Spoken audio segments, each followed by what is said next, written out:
Good evening, folks. Good evening. We got Chelcie and we got Chief Marshal here. Folks, we're going to be talking about something a little bit out of our wheelhouse, okay? But before we do anything, just hit the pause button, go to Rumble and hit the Rumble and make sure you subscribe to Rumble. We don't know how long we're going to last on YouTube, hopefully for a long time, because I gave everything over to my wife. She's handling it so I could stay under the radar, because I have a tendency to get in trouble all by myself. I need no help from nobody. And so don't forget to also share us on your social media. Don't forget, we got great merchandise. If you want to wake people up about GESARA, NESARA, and the Zims and the dinars and all the stuff that's happening, you got to decorate yourself. You got to become a walking, talking billboard. This way people ask you the question. And then you simply send them to what? QFS1776.com. And they get educated free of charge. It's the most incredible education you'll ever get. It's the quantum financial system. It's coming. We're going to burn down the old system. We're never going back to the old world. You might as well get in and you might as well learn, because like I said, we're never going back. Chief, welcome to our show. Chelcie, welcome to our show. We got a problem, guys. The problem is there are some corporations out there that are messing with our farmers. And that's a problem, because they are controlling what? The water. And so that's a major problem. Chelcie, I'm going to let you go first. And Chief, you can chime in, and then I'll just come right behind you guys. Welcome to the show, guys. Thanks, Mel. Just to kind of start off, so there's a few things going on with this whole, climate change and drought narrative. We know they're coming for the water. We know they're coming for the food, but how, right? So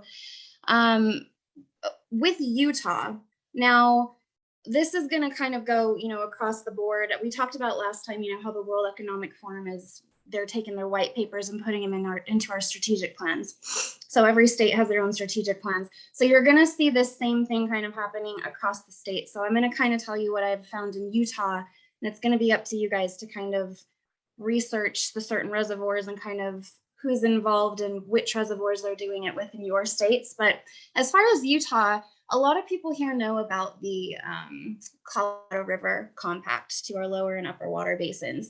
But what a lot of people don't realize is in 1956, under the Colorado River Storage Project Act, they started the Utah Central Project, which brought the Green River as well as the Colorado River into our upper water basin. And originally when that was started, they were allocating 1 million acre feet of water to our upper water basin here.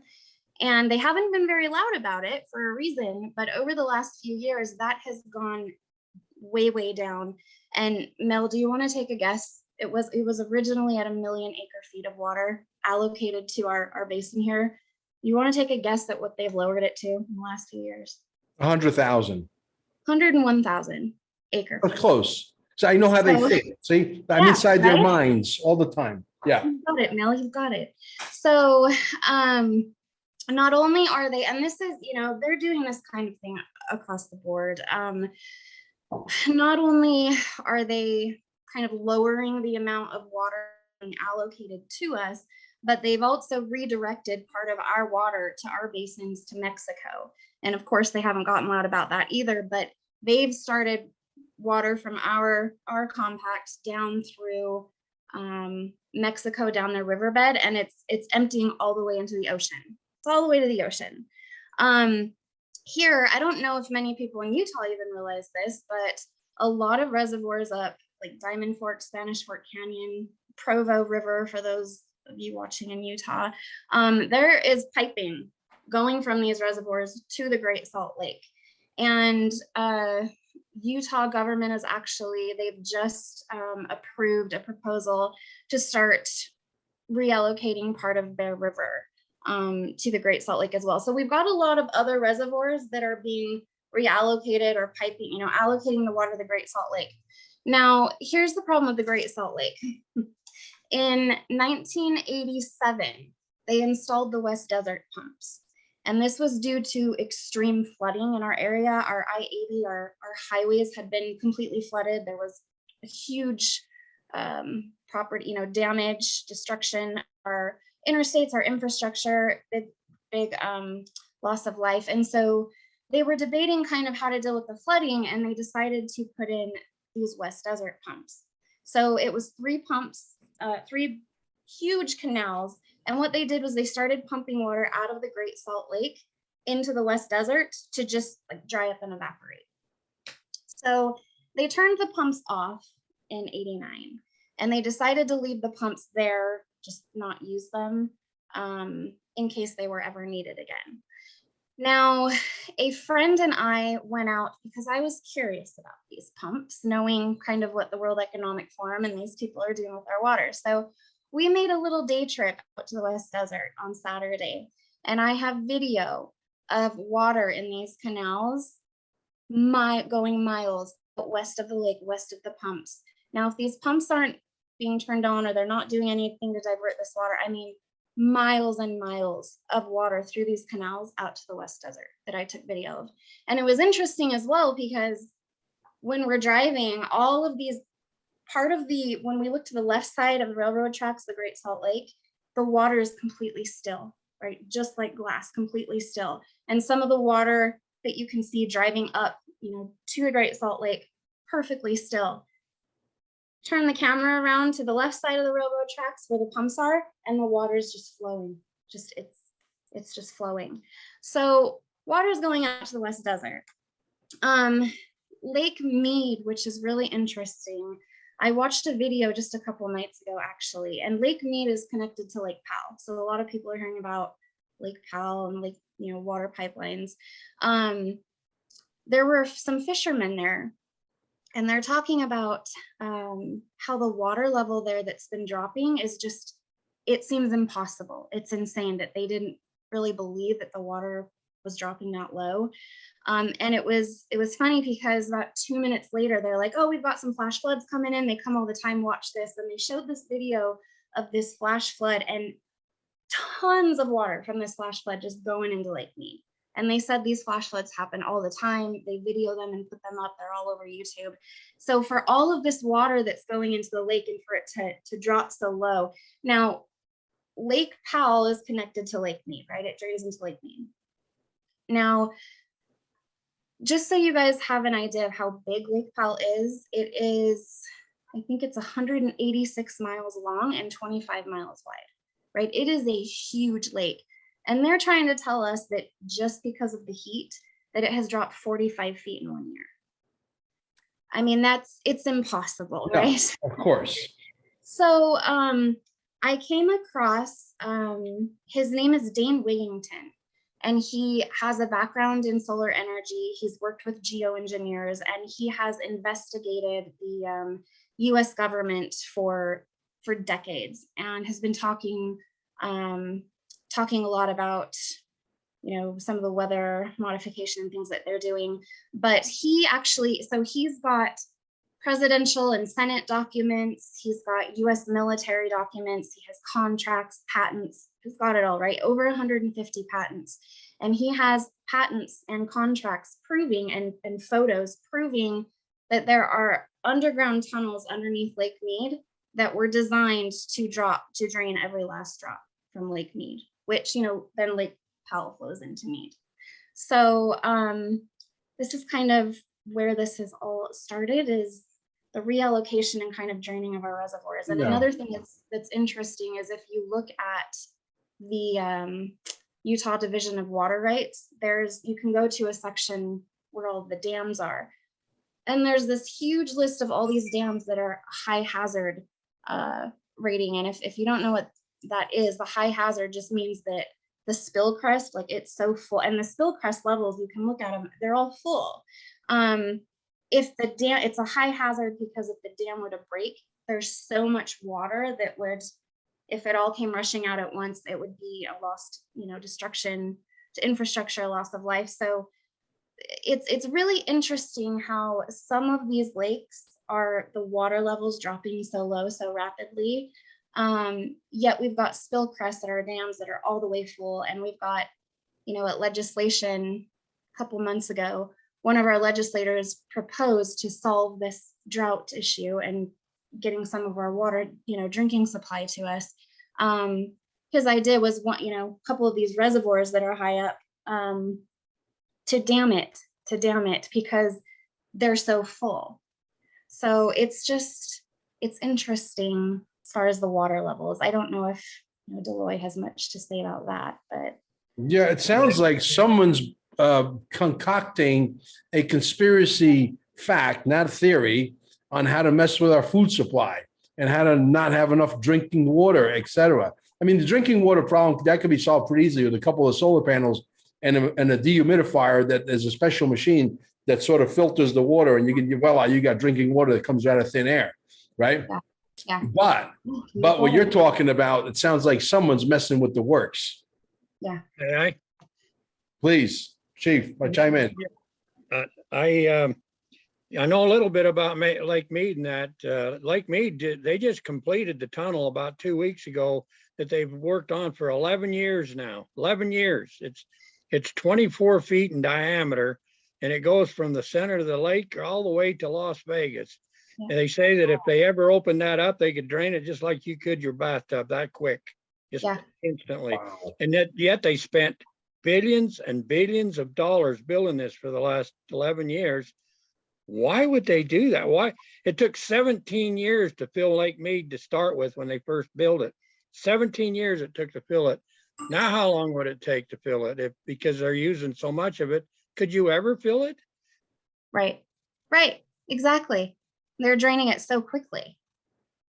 Well, I'll tell you what, I mean, we need to make people aware of this, and people got to make some noise, because that's what this is all about. This is always about getting people involved, getting people in motion, getting people to make some noise.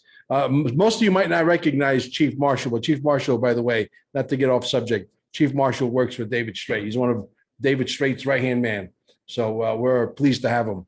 What do you think the solution is, Chief? I mean, all BS aside, making noise, getting lawyers involved, it all takes energy, it all takes money, it all takes, something to sort of propel this to where we have a favorable outcome. But I think, to be quite honest with you, not reading too much into it, this is part of that 17th letter in the alphabet that somebody thinks they own that we're not allowed to talk about. I think this is all part of the storm to wake up the normies. That's what it sounds like to me. Who owns the water? Yeah. The public does. Everybody in the state of Utah, the public owns the water. They're the ones that need to do something about it. I've been to a few meetings on it too, and I've argued with the legislatures about, I'm up here in North Bear Lake. We don't have much problems with that water, but back then they were trying to create a situation. If you don't use your water, and that's the way I guess it is in Utah now, if you don't use your water, you lose it. They take it from you. Yeah. So that's scary. Yeah. So I don't know if Susanna sent you the stuff on the weather modification as well now. But you can go right through it. No, not a problem, please. Want to go through that? Okay. Yeah. So because there's more to this. Weather modification, does it have anything to do with HAARP or HARP? I don't know, it's HARP, that system that they have over in Alaska? Yes. Okay. And okay, so this guy, Dane Wigington, right? He's the one that has over 150 patents, and he's been investigating the US government and these elites for decades. And they actually, so he talks about chemtrails and about cloud seeding. Now, cloud seeding is in Utah's strategic plans, and it's been presented to legislation. It's part of the proposal for this year, actually. And they had some people that were on our side a few years ago had kind of gotten them to steer away from that, but now they're wanting to get back into it. So cloud seeding is basically a way you either shoot salt or dry ice into the clouds to make it rain. Now, it's funny with the dry ice, because do you know what dry ice is? It's the solid form of carbon dioxide, which they're supposedly trying to get rid of, right? So he talks about how with cloud seeding, it actually migrates and disperses moisture, which causes drought-like conditions instead of actually adding moisture. And some of the they're using ice nuclides to cool certain areas, and then they are using microwaves to fry other areas. Let's see, what was one of the other? So the chemtrails. Okay, we all know about the chemtrails. Yeah. And some of the things, it's interesting because one of the particles that they're spraying actually reflects the sunlight and solar radiation back into space, which is funny because they're trying to get everybody to get these free solar panels right now, which they're sending solar radiation back into space. But these chemtrails, it's releasing sulfur and iron, which comes down and settles onto the ocean floor. Now, we've heard a lot with this climate change, right, about these algae blooms. Well, this settles on the ocean floor and it creates algae blooms. And these algae blooms, they block sunlight and oxygen. They absorb, they scrub carbon dioxide, and they get rid of the oxygen in the water, and they block sunlight. So it cuts off plant life, and it therefore it kills all the aquatic life in the water. So all of these dead fish and dead aquatic life that they're talking about because of climate change, well, they're spraying particles. Another thing that I found interesting about that is here with Great Salt Lake is I looked into how they're maintaining those West Desert pumps that talked about. And these West Desert pumps, once a month, they replace these nitrogen cylinders to keep water vapor from pressurizing and exploding the pumps. Well, guess what nitrogen does when it leaks into water? It causes algae blooms. So not only are they messing with the water supply so that we can't grow our fruits and vegetables, they're also messing with the potentiality of what? Killing the wildlife and the fish in the ocean and the lakes. They're trying, so they're really, this is a direct attack on our food supply. That's what this is. Yeah. Oh yeah. And there's, I mean, part of these water conservation efforts, which I'll get into that in just a second, are, it's hand in hand, right? The water and the agriculture, it's the kill two for one. So let's see, the nitrogen, the US government has actually, they published in 1996, Owning the Weather. And they state that they want the US military to own the weather. Now this was published by the US government, right, in 1996. And they state that they want to own the weather and turn it into a forced multiplier, which basically means it's something that you're worse off with. And I don't remember what year that's by. It's probably 2030. So yeah, he talks about all these things that are going on. The New Zealand Journal of Ecology, volume 21, that was published in 1997, they talk about human-caused climate change as well, and they talk about introducing new species to ecosystems. So they mention, you know, they brought one set of snails to a completely new ecosystem, and it killed all the snails that lived there and started eating all the agriculture. And then they talk about mussels, which is a huge problem at Lake Powell, because I go there twice a year to go boating and wakeboarding, and there are mussels everywhere. That's because people are going to other lakes, these mussels in those lakes attached to the boat. These boats have come onto Lake Powell, and now they are all over the place. Well, mussels filter algae, and that filtration of algae kills the fish. So all of these things are, so kind of moving on from the weather modification and climate change, one other thing kind of plays into this. Paul Power, who is a primary water expert, which is kind of where water comes from and getting clean. So water is renewable. It actually is renewable. Have you ever thought, and it's funny because USA Today published an article in 2014 talking about this and admitting to this. But do you ever wonder where all that water comes from geysers and hot springs shooting up from the ground? Because it doesn't come from the rain, it doesn't come from the sky, right? Water is actually made in the Earth's crust. There is an abundant renewable supply of water right underneath us, clean water that hasn't been touched. What happens is in the Earth's, you know, the pressure of the Earth's crust has all of the elements, right? Hydrogen, nitrogen, oxygen, carbon. What elements does it take, or molecules, to create water? 2 hydrogen and an oxygen. So the pressure of the Earth's crust pushes these molecules together, creates our oil. Our oil is renewable, right? You probably know this, but the oil fields that empty, they go out years later and they're filled to the top again. It's renewable. Same thing with the Earth's crust. It's renewable water all the time. So we have all these underground aquifers. And he's actually, this guy has, if you go to the waterinstitute.org, there's a plethora of information on that and how to drill down. And there's a reason that they want you to register for water wells on your property, and they make it so difficult to drill. There's a multi-billionaire guy. I can't think of his name. I think his name is Boone Tipton, if I'm not mistaken. I could be wrong. And he's been buying up the aquifers in underneath Texas for years because he realizes, visionary, he knows that water is going to be the next gold. Right. You know what I mean? Right. And Boone Tipton, I can't think of his name, but he's a multi-billionaire, well-known guy. And I don't know if he's on the bad side or the good side, but all the things you're telling me, basically, 2014, they published this. Basically, they're telling, yeah, we're going to come do this to you at some point. They always tell you in advance. They tell you. Yeah, they tell you in the movies, they tell you in the newspapers, they tell you everywhere. It's unreal. But the reality is, okay, now we know what the problem is. We outlined the problem. What's the solution? Well, how do we do? You have a well laid out plan on how to get the people, say, hey, come to this website, join, xyz.org, and we're going to go to battle. We're going to battle these people, et cetera. Because at the end of the day, that's what you're going to need. Yeah. And I mentioned last time UtahFreedomCoalition.org. We're posting a lot of blogs and things on there to kind of wake you up, let you know what they're doing, how we can fight it in our state. If people want to look at that, it can give them ideas of, what to do at home.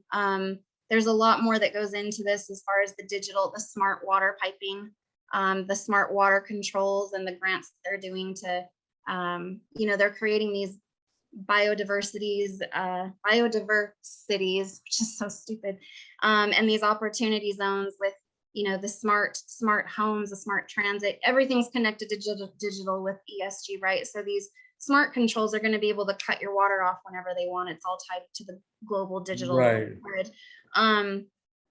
And some of this is fighting this with legislation as well. And I do want to let Deloitte get to most of answering this question, but just really quickly, part of this is legislation as well, because they have passed laws where, for instance, in California, they've just passed a law where in order to use water on your own property, so if you have a well on your own property, it's your own water, you have to pay now to use that water. Our utility companies here, our water utility companies are, and right in their plans, because they get legislative appropriations, so they have to kind of report to legislation. So in their last annual report that I read, they're talking about how, due to legislation requiring them to, they have raised water prices here in water, not because it's harder to get or specifically to encourage water conservation. And then in Utah, we have a rainwater harvesting act that was passed actually in 2010. So it's ready to go and they want to use it,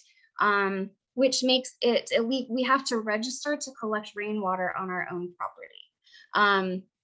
And I'm bringing this up because I'm wondering, with digital and Internet of Things, kind of some of your ideas as well, Mel, on how to fight this.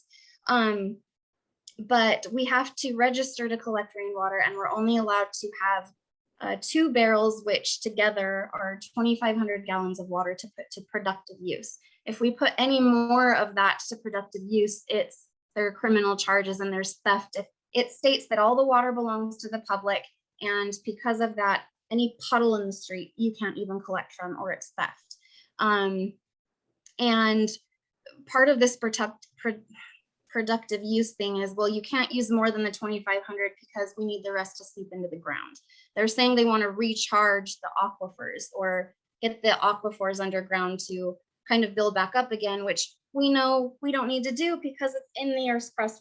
It's plentiful already. So some of what they're doing is the drones, which you see, they're actually already doing it in California. They're monitoring how much they're using, but all of these drones for surveillance and tracking and data collection that our military is working on out here. And you see it in China, right? These drones are going to be around making sure that you're following these laws. And so you're only allowed to collect so much so much rainwater. And then these last point real quick, and then I want to get to you guys because I'm interested in what Sure. you guys have to say as well. But the agriculture, right? So we kind of talked about this with the fish, but they are doing grants where for developers, they'll get subsidies if they make the yards smaller, so the side and backyards smaller, and then they're having you rip out all of your lawn to conserve water and put in non-agricultural soil and non-agricultural turf. And in order to have these subsidies and this grant money, you're only allowed to, plant so many plants, and they can only be so high. So they're getting rid of your ability to plant your own agriculture on your own property. And then these green spaces that you'll hear about in these opportunity zones or these biodiversities, which are the smart cities, they're getting people to plant community gardens where you'll have food. The problem is I have contracts of these community gardens drawn up and ready to go already, and you have to pay for the plots. And with ESG, if you're not behaving and you're not a good citizen, right, you will have your key taken away. So they'll put up gates and locks. You'll be locked out of the garden. And then you've got these, I don't know if you've heard of them, but these vertical farms going on. It's genetically modified indoor farms where, so but I am interested kind of in some of your ideas as well, Noah. Well, absolutely. I'm an idea guy and I'm a warrior, but at the end of the day, Chelcie, we are literally at the mercy of the audience. It's the audience. The story's is compelling enough to where the audience needs to share it. If the audience, let me give you an example. I'm a numbers guy. If 10 people share something with 10 people and those 10 do the same, and that happens 10 times, you reach 1 billion people, folks. I'm gonna give you that formula one more time. 10 telling 10, and those telling 10, and that happens 10 times. Do the math. You reach 1 billion people. It's up to you. We depend on you. You, the audience, the soldiers, the digital soldiers. That's you. We're just bringing out the message. Now it's up to you. If the story's compelling enough, well, listen. If someone's going to be messing with my food supply, you better believe you're going to get a little bit of fight. You know what I mean? Somebody's going to get bloody. Somebody's going to get their teeth knocked out, because that's just the way I am, right? So if we can get you guys to feel the same way I feel about somebody trying to mess with my food, because I'm Italian. I want to take over the world, but I want to sit down and eat first. You know what I mean? Exactly. Okay. So Chief Marshal, you agree with me or no? Well, I will tell you this. By nature, there's always the same amount of water on this earth any given time. It's never different. If it's different, it's because somebody's doing something they're not supposed to be doing, if they just let nature take its course. But obviously with HARP and all these, I used to live next to a cloud seeder, and that guy didn't even know what he was doing. I kept telling him back then that what he was doing, and he didn't. That's just my job. They supplied him a couple jets, and it's what he'd done every day. But we have got to, by the people, they've got to start. I mean, this crap of wanting to put a meter on my secondary water, and I don't know how they're going to put a meter on my ditch out here on the water I use out here. I've been trying to figure out. They already charge us to use it. Yeah. I mean, I don't know what are they thinking about? They're going to put a meter on it too, but they're already charging us up front. Water, I've seen more battles over water than I have cheating women. Yeah. Well, there's none of those around. Yeah, you can mess with somebody's wife, but don't mess with my water. So it's a pretty sacred thing, especially around here or in our farming communities. If they don't have the water, we don't have food. I mean, that's all there is to it. So yeah, we just need to get something. We need to get with these sheriffs and start arresting people. Yeah, 2 words. 2 words. Only 2 words solve everything. GESARA, NESARA. We got to bring it in.